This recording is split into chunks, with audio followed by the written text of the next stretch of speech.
Hi there, I'm back again, referring to the Theodore Roosevelt idea that every generation needs a war. Could I just say a bit more about that?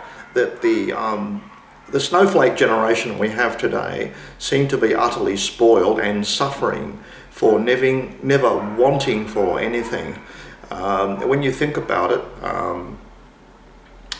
they are given everything by their adoring parents today. And the first world is really a paradise to live in for young people, as far as I can tell, compared to what's happened in the past. So, I mean, really, you should be grateful for the very miracle of your existence. I mean, there's a whole lot of rules, universal rules that enable you to exist, and you could even be thankful to the rule maker. Whatever that is, whatever you think that is, you could try being grateful to whatever enables you to exist. You could also be grateful for having 3 meals a day, which most people in the first world do have, and there's a lot of people in the world who don't. Clean drinking water, a roof over your head, even if it's only mum and dad's house, a shiny car to drive around in, a sparkling iPhone that connects you to anybody in the world these days, even for free. Yet normally these things do not engender gratitude in young people. We have nothing but a complaining generation of young people today, and these are the ones that tear strips off everything the Western world stands for. These are the historians, the left-wing academic historians, who disdain all the empires that gave rise to the modern world we have today. Certainly there's a lot of black spots on empires, but what nation is perfect? I don't know. What group of people are absolutely perfect in their history? Certainly none of these young people today who do all the name calling. I mean, I was just seeing newspaper article about a cultural misappropriation. Some newspaper columnist in a Sydney newspaper has started complaining that white people shouldn't be allowed to do yoga because it's cultural misappropriation of Indian culture, and they don't understand the depth and what it's like to be an Indian person. So therefore it's cultural misappropriation, it's stealing, and it's villainizing, demonizing white people again.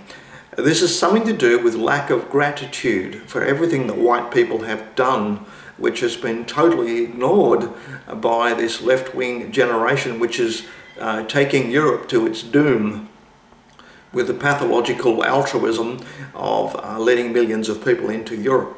So I do think what's missing is a gratitude, a huge amount of gratitude should be coming from the mouths of young people for having everything spoon-fed to them. And I'm wondering whether Theodore Roosevelt was right that every generation needs a war, and you really need to learn to live and sleep in a trench at 20 below zero and have people hunting you, and you don't even know what the enemy look like because everyone's wearing the same civilian clothing, that sort of thing.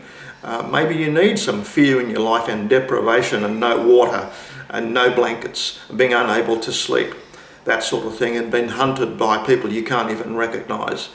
Maybe you need some terror in your life. I wish it wasn't so, but Theodore Roosevelt pointed that out. He thought about a lot of stuff. I've always resisted it, but that example in the Sydney newspaper sort of crystallised it for me, where someone says white people are evil for doing yoga, for goodness sake, and it's cultural appropriation, misappropriation, stealing from another group. And you go, have you got nothing better to do than tear strips off the society that enables you to prosper so effortlessly, gives you everything? Goodness gracious, the complete lack of gratitude seems to be the major problem there. And maybe we need a lot of hardship thrust upon young people again today to reboot, refresh, and restart our thinking, to ground it in harsh reality, that you're very lucky to even have processed food in every supermarket shelf. You should be thankful for that, though you can all complain about it. You still eat it, don't you? So, lack of gratitude seems to be a major thing missing from the lives of left-wing people today, and that seems to be part of the problem, certainly in Europe and America today. Over and out.